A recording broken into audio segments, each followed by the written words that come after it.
আসসালামু আলাইকুম everyone, welcome to cooking with Samira. আমি আজকে শেয়ার করছি শীতের সিজনের সবজি দিয়ে মজাদার একটি পাকোড়ার রেসিপি। মুচমুচে এই পাকোড়াটি খেতে কিন্তু খুবই মজা, ছোট বড় সকলেই পছন্দ করবে। সন্ধ্যায় চায়ের সঙ্গে কিন্তু এই পাকোড়াটি না হলেই নয়। তো আমি আজকে করছি বাঁধাকপির পাকোড়া। আশা করি রেসিপিটা তোমাদের ভালো লাগবে। তাই চলো কথা না বাড়ি, লেটস স্টার্ট দ্য কুকিং। তো বাঁধাকপির পাকোড়া বানানোর জন্য প্রথমে আমাদের লাগবে বাঁধাকপি। তো আমি বাঁধাকপিটাকে চিকন চিকন করে কেটে ধুয়ে লবণ দিয়ে পানিটা বের করে নিয়েছি। এরপর দিয়ে দিচ্ছি মসুরের ডাল বাটা, এখানে আছে। ডালটা কিন্তু সাবা সাবা আছে। দিয়ে দিচ্ছি কর্নফ্লাওয়ার। কর্নফ্লাওয়ারের পরিবর্তে এখানে চালের গুঁড়াও দেওয়া যাবে। দিয়ে দিচ্ছি পেঁয়াজ, মরিচ আর রসুন একসঙ্গে বাটা আছে, সেই বাটা পেস্টটাই।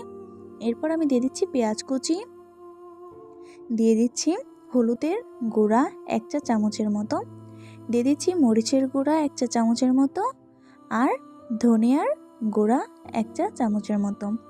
এরপর দিয়ে দিচ্ছি ধনিয়ার পাতা কুচি। এবার ভালো করে একসঙ্গে মিলিয়ে নেব। যেহেতু আমি বাঁধাকপিটাকে লবণ দিয়ে মেখে নিয়েছিলাম, তাই বাঁধাকপির ভিতরে লবণ আছে অলরেডি, তাই আমি সামান্য একটু লবণ দিয়ে ভালো করে মেখে নিচ্ছি। এই যে দেখতে পাচ্ছ বাঁধাকপিগুলো কিন্তু একদম সফট হয়ে গেছে। তো মাখা হয়ে গেছে, রেখে দিচ্ছি সাইডে। চলে যাচ্ছি চুলায়। চুলায় একটা কড়াই গরম করে নিয়ে দিয়ে দিচ্ছি তেল। তেলটা গরম করে নিয়ে এরপর আমি এখানে হাত দিয়ে, এই যে দেখতে পাচ্ছ, আমার পছন্দ মতো পাকোড়াগুলো বানিয়ে নিচ্ছি। তোমরা তোমাদের পছন্দ মতো আরও বড়, ছোট বা গোল করেও পাকোড়াগুলো বানাতে পারো। তো এই তো আমি একে একে সব পাকোড়াগুলো বানিয়ে নিয়েছি, আর আমি জালটা একদম লোতে করে রেখে পাকোড়াগুলো তেলের ভিতরে দিয়েছি। তেলটা সামান্য গরম ছিল। তো এবার আমি জালটা একটু মিডিয়াম করে দিয়ে পাকোড়াগুলো ভেজে নেব। আর পাকোড়াগুলো কিন্তু হাই হিটে ভাজা যাবে না, তাহলে পাকোড়াগুলো পুড়ে যেতে পারে। তো এই যে কিছুক্ষণ পর আমার পাকোড়াগুলো হয়ে গেছে তলের পিঠটা। এবার আমি উল্টে দিচ্ছি। এভাবে আমি উল্টে পাল্টে পাকোড়াগুলো ভেজে নিচ্ছি।